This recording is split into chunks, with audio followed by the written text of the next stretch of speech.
It's the Chronicles of the Gooner. It's our Euro 2020 daily podcast, and we are live.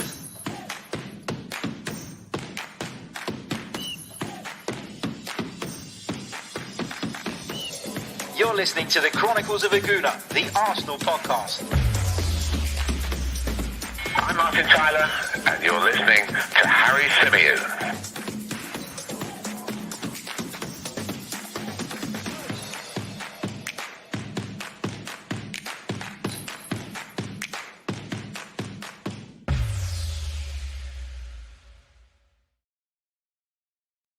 Hello and welcome back to the podcast. As ever, I'm your host, Harry Symeou, and on this edition, I'm delighted to be joined by the brilliant Dan DeLuca. Welcome back, mate. How are you? Buonasera. I'm very well. Look at that, bringing the European feel to the Chronicles of a Gooner. That's what I like to hear. Once every 2 years. There we go. Exactly. How's it all going, mate? How are you? Yeah, good. Enjoying the sun. Yeah. Bit of football at the same time. How amazing is it to have the combination of the two, though?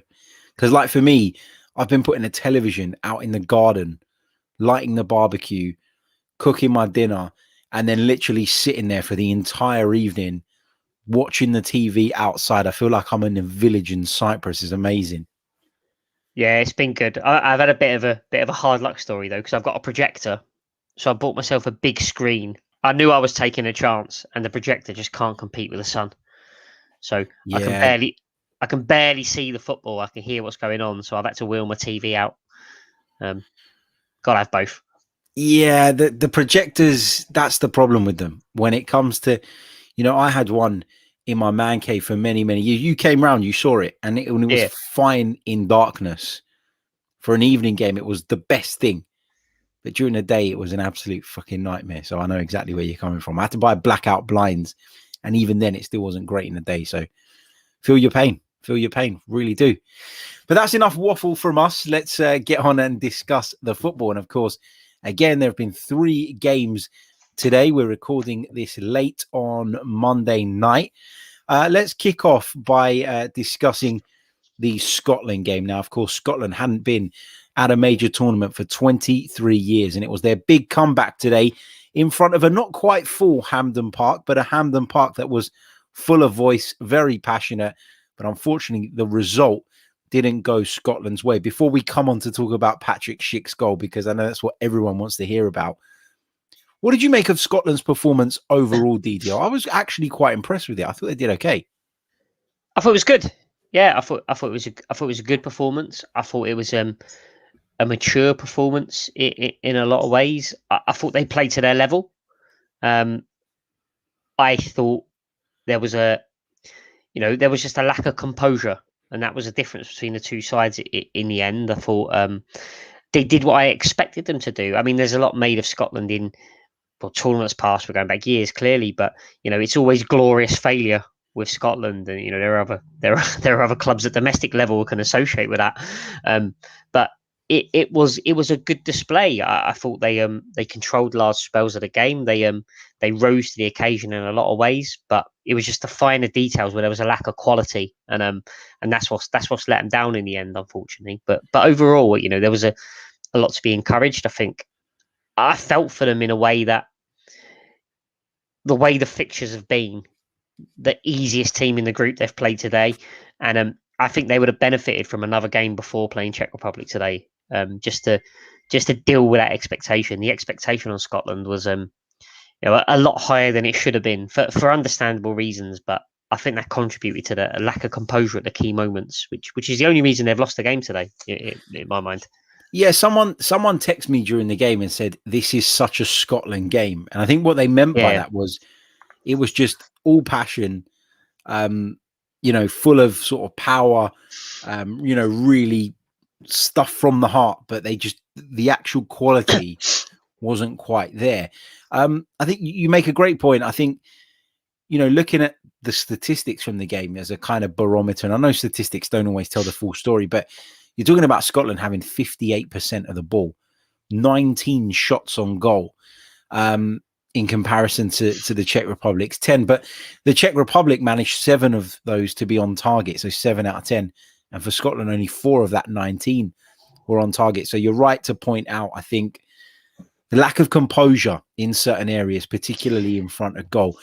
I think, Scotland had waited so long for this to come along. And I think it was, probably a bit overwhelming.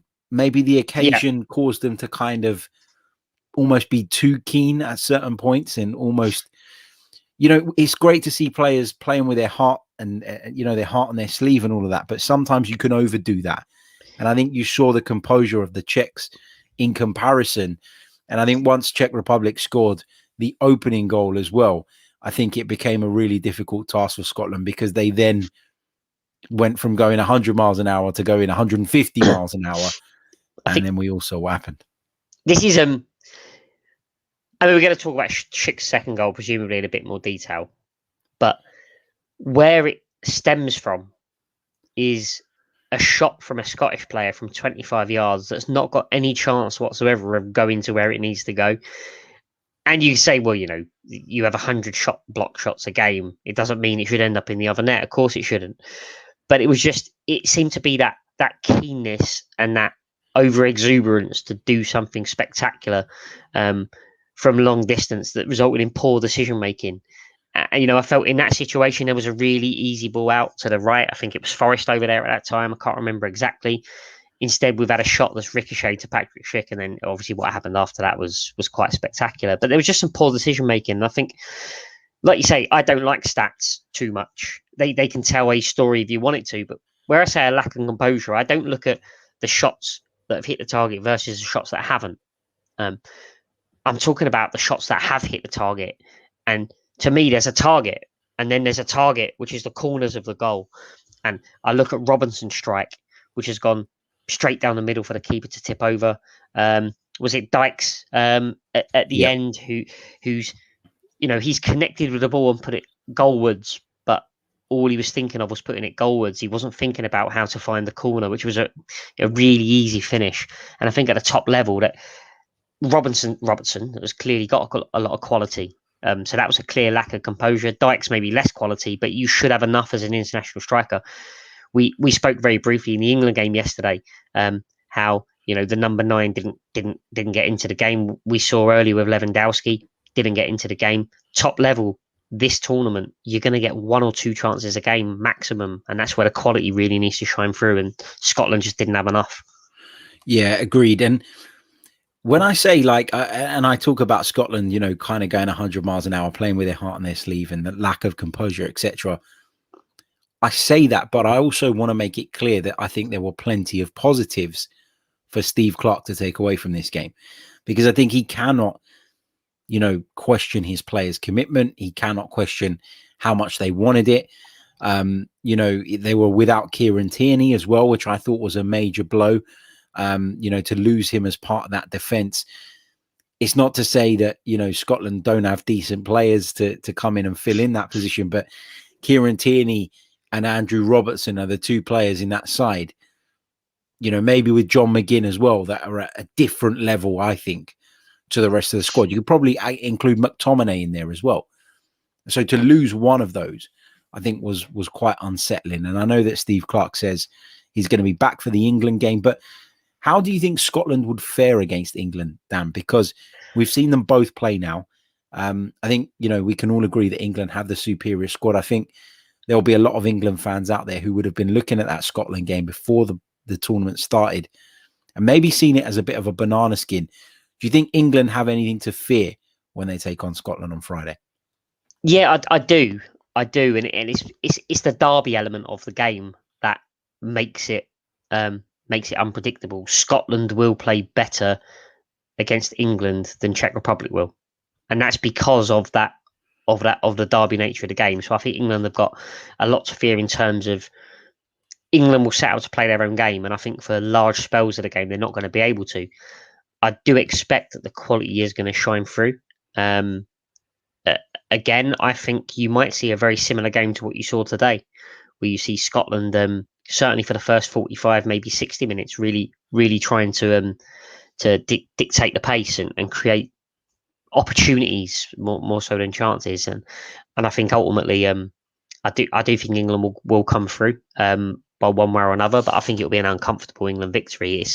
It's the game you don't want. It's a bit like in the Champions League where you just don't want to draw an English side. It doesn't matter where they are in the table. It's just anyone but an English side. And I think for England, whilst they'll be looking forward to the occasion, it's apart from the elite teams, it's the hardest game they could have, because Scotland will play better against them than they will against their opponents in the group, and that's always dangerous. Yeah, for sure. Go ahead, Nick. I was going to say, I think as well, where it gets difficult for Scotland now is this is the game they wanted to win. This is the game they needed to win. If they win today, they've got 1 foot in the next round with 3 teams going through. Having that first will take a lot out of them. And I think the issue with Scotland now is, are they going to start trying to mix things up? Are they going to recognise that it was a reasonable performance today?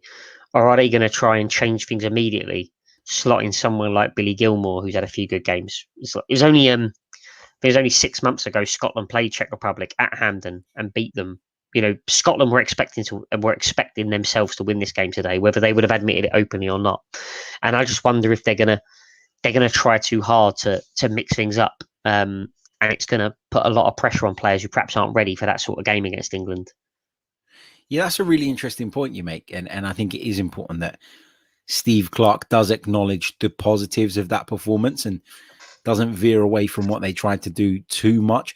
I think Steve Clarke is someone who's been in football and around football for long enough to probably, be at a point where he can differentiate between, what was down to his selection and what was just down to them not being composed or players not taking their chances, etc., etc. So you'd hope that he'll make the right call in that sense. But I agree with you. That is kind of the big point here, isn't it, for Scotland? Acknowledge that the performance was good without being accepting of the result. And you stick to your principles and you go with what you've been doing in the preparations, in the build up to the tournament, and you hopefully continue on and get the result that you need. We've got to talk about that Patrick Schick goal. What a fucking goal. Excuse my language. What a fucking goal. And the reason I say that is not because, he's seen the keeper off. He's like, loads of people have done that over the years. It's not a new thing. But the angle from which he bends the ball in, I just think it's an incredible strike, an incredible finish. Patrick Schick said post-match that he'd noticed the Scottish goalkeeper coming really high up the pitch earlier on in the game. So he already had it in mind. But to execute that was sensational. And DDL, for you, where does that kind of stand in terms of the best goals in the European Championships in years gone by? I'm not asking you to name all the best ones, but I mean, do you put that one right up there? Is it that good? Yeah, I think it's top 5. I think it's top 5. I think I'll struggle to find 5 better goals. There's a few big ones that spring to mind straight away, but it's certainly up there. And the reason, when I'm comparing goals in history, I always look for something I haven't seen before. Dennis Bergkamp's goal is high up on the list of all-time Premier League goals because I've not really seen a turn of that nature before. Is there better goals? Maybe, probably. Does it get elevated because of the uniqueness of it? Absolutely, and as well it should. So I look at this goal. I've not seen this before at the European Championships. We're starting to see these goals a little bit more frequently in recent years. We've seen Rooney hit a couple. We saw Kemar Roof score one this season, which was ridiculous. I think Kane scored one against Juventus, a pre-season friendly, but the goal's the same size.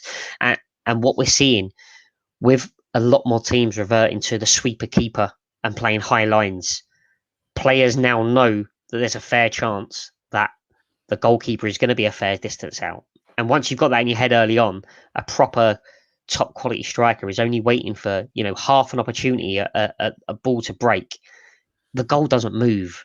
The goal's always there. You know where the goal is. It's the same size. It's the same height. So we're starting to see a few more of these goals, but on the highest stage, to execute it and have the confidence to take it on, it's absolutely fantastic. And like you say, the arc of the ball, it wasn't a hopeful, I'm just going to smash this towards a goal and see where it goes. It was a well executed, absolutely superb goal, and worthy of winning the game. There's no doubt about that.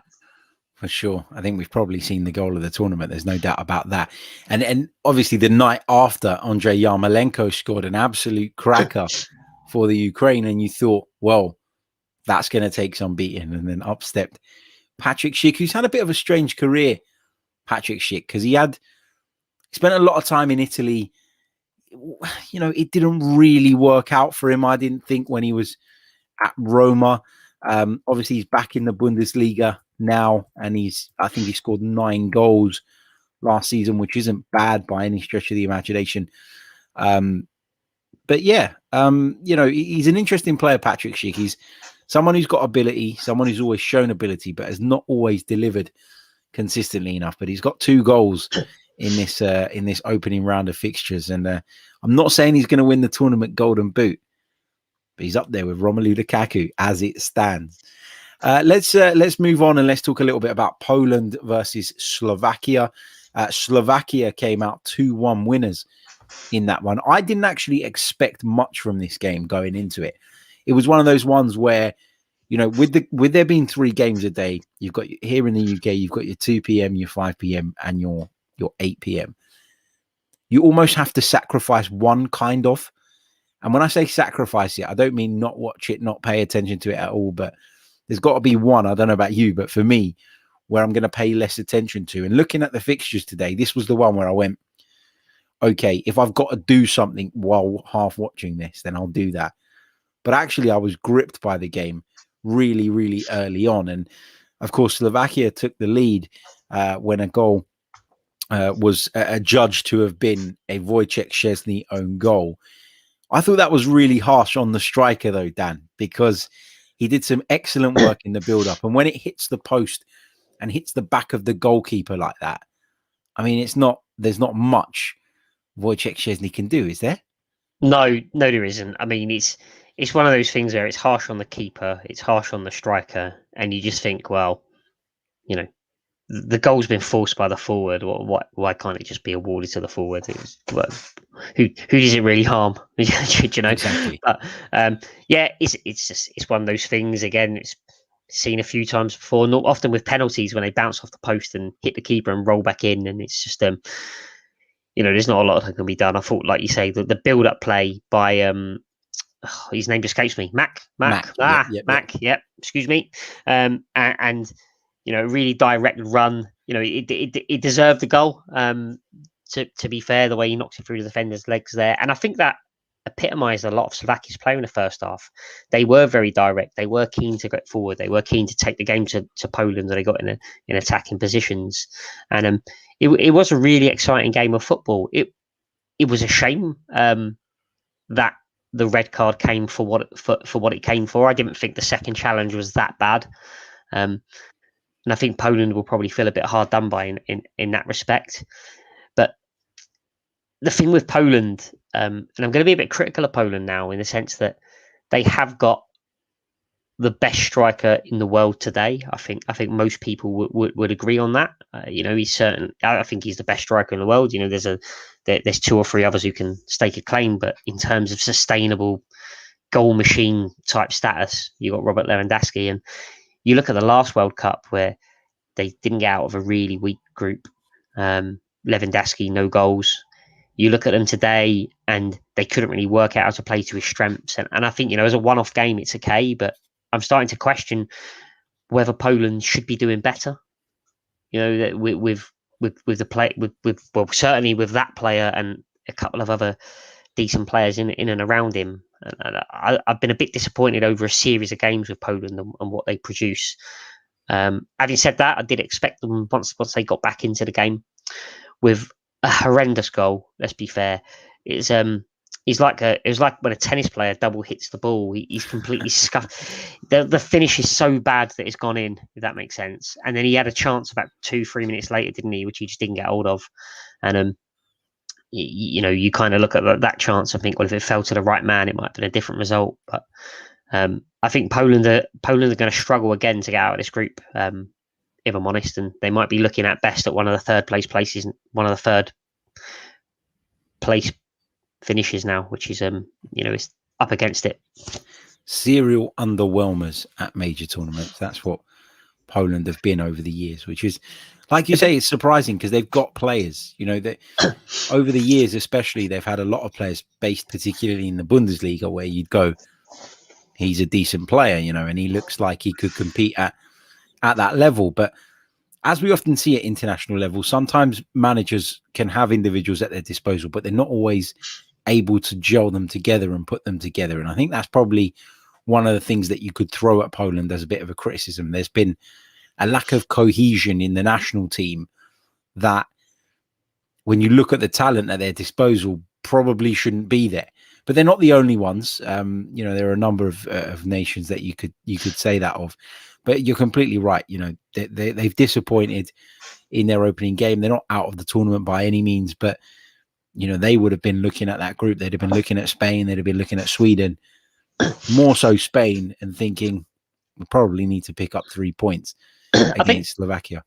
I think though, like before the tournament, if you're a big nation, let's say you're England or Italy, not one of the absolute elite nations, you probably don't care about anyone, but let's say you're England or Italy or Portugal, and you look at that and you get Poland in the second round, I think you'd be like, oh, that's a bit tricky. We try and avoid that. And having watched the game today, I wouldn't be afraid of Poland at all in any way, shape or form. And that's what the game did for me today, watching Poland. It's not about the result. It's about the performance, the general threat level, the style, and how I think they'd match up. And I don't think they've got an upset in them. I don't think they're capable of reaching the last 8 of this tournament, which I think is what they should be aiming for. So I enjoyed the game. I enjoyed the finish from the centre half as well. Sensational from Skriniar. Yeah, brilliant. Yeah, I did enjoy that. But overall, I was, I came to watch Poland today. When I sat down, I wanted to see what Poland had for me, and I left a bit disappointed overall. Yeah, I feel the same. They certainly let people down today, but of course they've got time to still turn it around, so we won't be ruling them out just yet. Got to give a shout out to Milan Skriniar for that finish, because that was brilliant. Lethal finish, Robert Lewandowski-like finish, except it was for the other team and in a different colour. And he's a bloody centre half. But anyway, it was just so expertly put away. I thoroughly enjoyed that goal from Milan Skriniar. Let's come on to talk about the game between Spain and Sweden. Obviously finished in a 0-0 draw. You, in our WhatsApp group, described Spain as boring. And I'm going to ask you to elaborate on that. But before I do that, I'm going to share with you what a good friend tweeted earlier on. And he said, you'll have to, this is a late night show anyway, it doesn't matter. Spain are like soft porn. All the nice touches, but no actual penetration. Is that fair? There comes a point you got to stick it in. That's just how it goes. Spain bored me a lot for the first 15 minutes. To be fair, they did pick up after that. I think what summed Spain up for me was Morata's miss after about 35 minutes or so. That was an awful miss, wasn't it? Yeah, it's almost like he's tried to curl it around the goalkeeper for no reason. And what I see with Spain is half the stuff they do is for no reason. It's a lot like Manchester City sides, but they're obviously better than the opponents, so they'll win. Spain are not better than the opponents player for player at the minute. I think squad wise they're struggling to rebuild their team after losing some absolute once in a generation talents. Well, there's 2 of them, so twice in a generation then. So they're struggling there. They've got no players from Real Madrid in their squad for the first time in history, which is a quite baffling stat. And I don't think they really knew what to do. The reason I'll elaborate on why I said they were boring, it was predictable. I knew what they were going to do. And it was only after Sarabia came on, after about 70 minutes, did they start to do something different. And then they looked dangerous again. Because I from minute 45 to minute 70, I looked at it and I thought, I don't think they're going to score anymore. I couldn't see anymore where the goal was going to come. Then Sarabia came on, a couple of sloppy first touches, but then they were getting the ball wide. Then he was crossing the ball in. Then there was other options. They were far too narrow. They shrunk the pitch. You're playing 11 aside on a 7 aside pitch. It's like when you played football in the playground at school and then you ended up with like 30 aside, and it was far too narrow. There was no width to their game, and I think with the players they've got, where they started in the first half, they had Torres, particularly Ferran Torres, who was way out wide on the right touchline, but they weren't getting the ball out to him. Then he wasn't coming in when he needed to. Then in the second half, he almost started inwards, but there was too many people in one square. I don't think there was any kind of thought process. It was more, we're going to pass and control the ball and see if an opportunity opens up. And their best chance came from a complete Swedish error. Morata completely fluffed it. But I think overall, if I'm Spain, there are some good players there, clearly. I'll worry about them defensively, just with the ease that a really poor, unambitious Swedish side that's managed to get in twice. And the second one was a horrendous miss, to be fair, wasn't it, by Marcus Berg? But they need to have more options. They need to have the ability to go wide and through the middle at the same time. They need to pick a squad that enables both of those options, because the reality with Spain is they're not as good as other teams we've seen, and they're going to have to find different ways to win. Yeah, for sure. And just to quickly touch on Sweden, you're right. I think at times they were incredibly unambitious. I thought the bright spark in Sweden's performance was a man that's actually been quite heavily linked with a move to Arsenal this summer. That's Alexander Isak up top. But why would you take him off after 70 minutes? He was, in the first half, he got that shot off that was obviously deflected onto the post. And then his footwork and ability and kind of awkwardness, if you like, created that opportunity for Marcus Berg that you've just mentioned. And then you take him off. I mean, if ever there was one thing to signify just how unambitious this Swedish side were at that point in the game, that felt like it was it. Yeah, agreed. Because it's the first time I've seen him play a whole 90 minutes, by the way. I've seen bits of him. Obviously, I watch a hell of a lot of football, as you know, in all sorts of weird places. First time I've seen a whole 90 minutes. It reminded me of like a shit Paolo one-shot. The way he just gangled his way through. But he always seems to end up with the ball, and he was a threat. And the thing with players like that, even when they're not doing anything, they hold opponents back. They occupy players.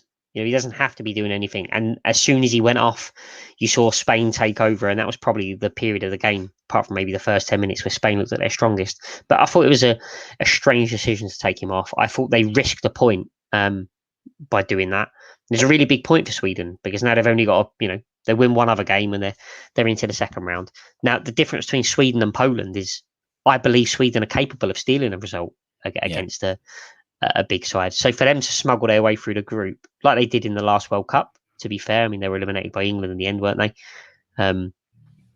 I thought Sweden had a game plan.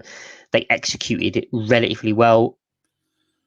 They're gonna have to find ways of creating a little bit more and getting someone to support Isak when he picks the ball up. I felt there's a couple of times he got the ball where he was really isolated, and he managed to work wonders just to take the sting out of the game. But really unambitious, and a strange substitution that sort of summed the game up in a way.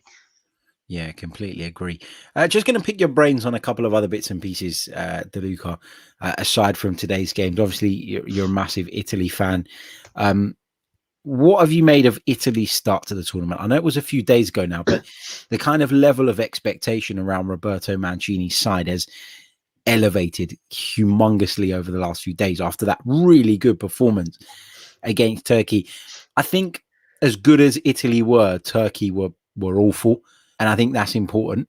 But how are you feeling now? Are you feeling a lot more positive, having watched them kind of blow the Turks away in the way they did? And how are you feeling about the rest of the tournament from an Italian perspective? Yeah, much better. Much better. Obviously, failed to qualify for the last World Cup, which was a devastating moment in my family history. Tears, terrible. I'm over it, honestly. But just mentions it every day, but he's over it. Heartbreaking. Sometimes now I can hear the screaming. But it was a really good performance, and what I liked about it was how everyone knows what the historical culture of Italian football is. I didn't see any of it.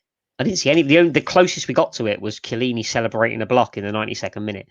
Everything else was swatted aside, and we were playing this new modern brand of football that has been a constant in winning international sides for the last 10 to 12 years.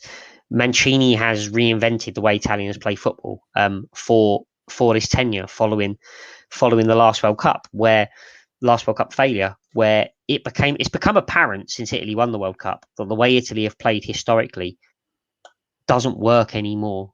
Teams are wise to it. Teams typically find goals, and it was the energy. I would say Italian teams in the past have been lazy in a clever way, intelligently lazy.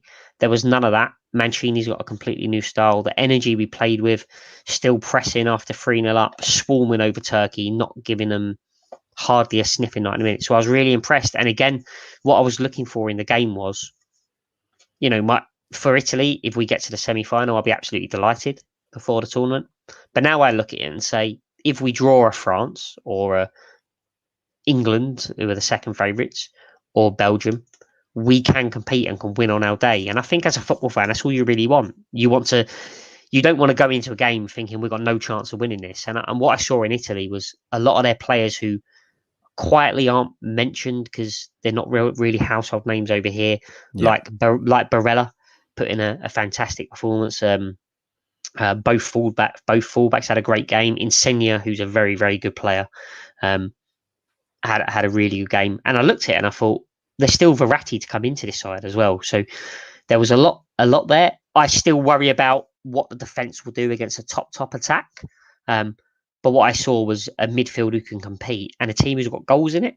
That's the first time Italy have scored 3 goals in a European Championship match ever. That's what we're talking about here. Italy don't go and do what we saw on Friday night. So it was really nice to see.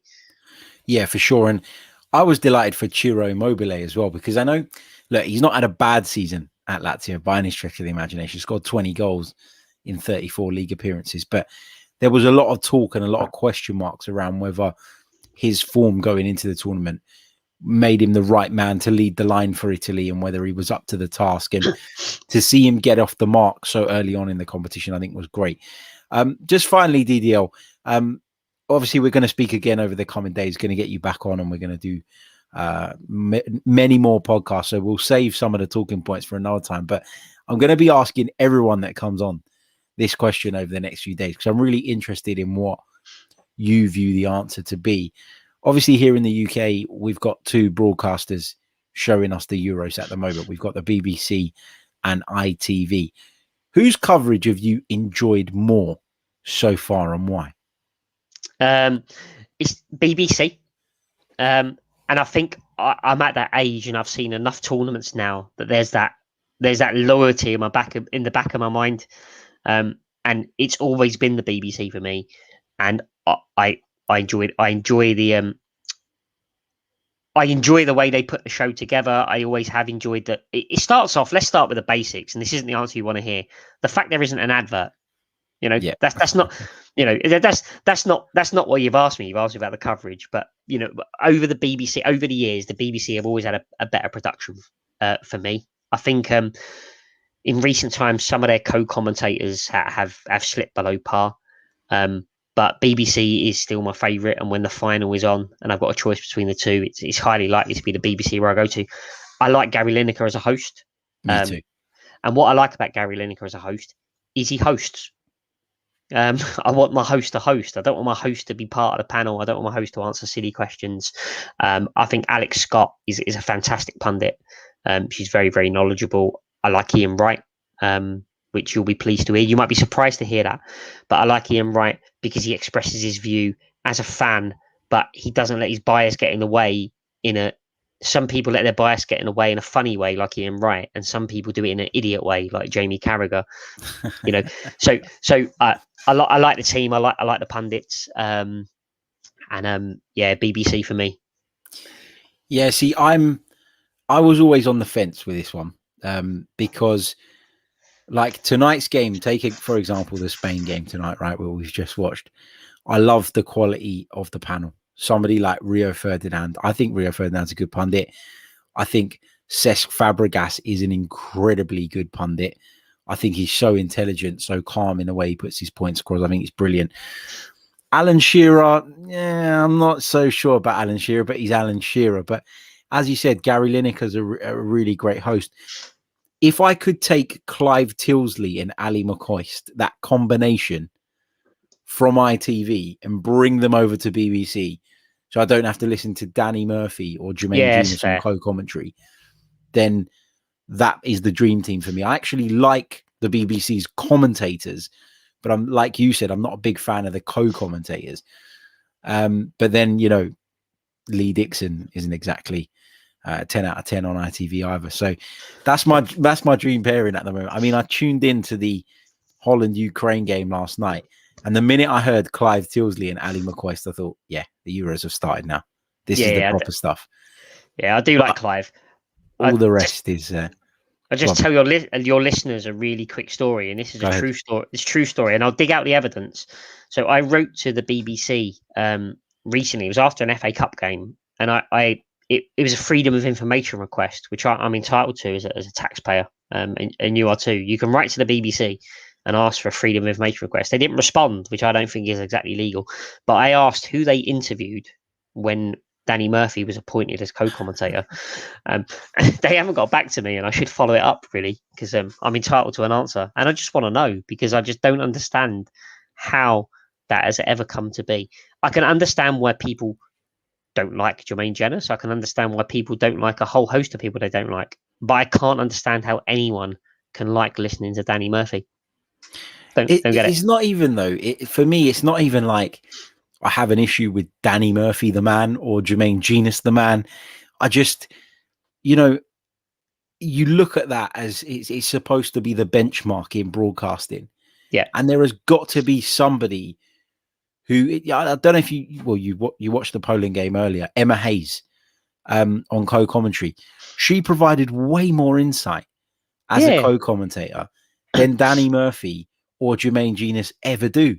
And they're not, you know, like Ali McCoist, right? He's not even that insightful, but he's a character and he's quite funny, and you enjoy him for that. So you've either got to have one or the other, but you can't just be dull like Danny Murphy or like Jermaine Genius, who's I'm convinced has a book of cliches open in front of him and just reels them off as he goes through games of football. But there you go. Is what it is. Is what it is. Well, we're going to leave it there. We've done a good 37, 38 minutes or so. Of course, we're going to be back with another episode, which will be dropping for you guys on, what day is it tomorrow? Tuesday. So that'll be dropping on Wednesday morning. Where we'll be looking back at the games that take place on Tuesday. And there's a couple of tasty games there as well. So very much looking forward to that. Make sure you hit the like button if you haven't done so already and you are watching us on YouTube. Make sure you subscribe to the channel if you're new. It really, really does help. And if you're listening via the audio platforms, please do leave us a review. Thank you for all your comments in the chat box. We will catch you all very, very soon with more. We've got some Arsenal content coming to you tomorrow at around about lunchtime. Been a little bit light on Arsenal content in the last couple of days because, to be quite honest, I've got Euro 2020 fever, and all the transfer rumors that we're hearing at the moment just feel a little bit far-fetched and like a little bit of bullshit, if I'm being completely honest. So going to be very selective over which of those we actually give airtime to over the next couple of weeks whilst we're deep into the Euros. Hope you're enjoying the Euros content, and I'll catch you all very soon. Ciao.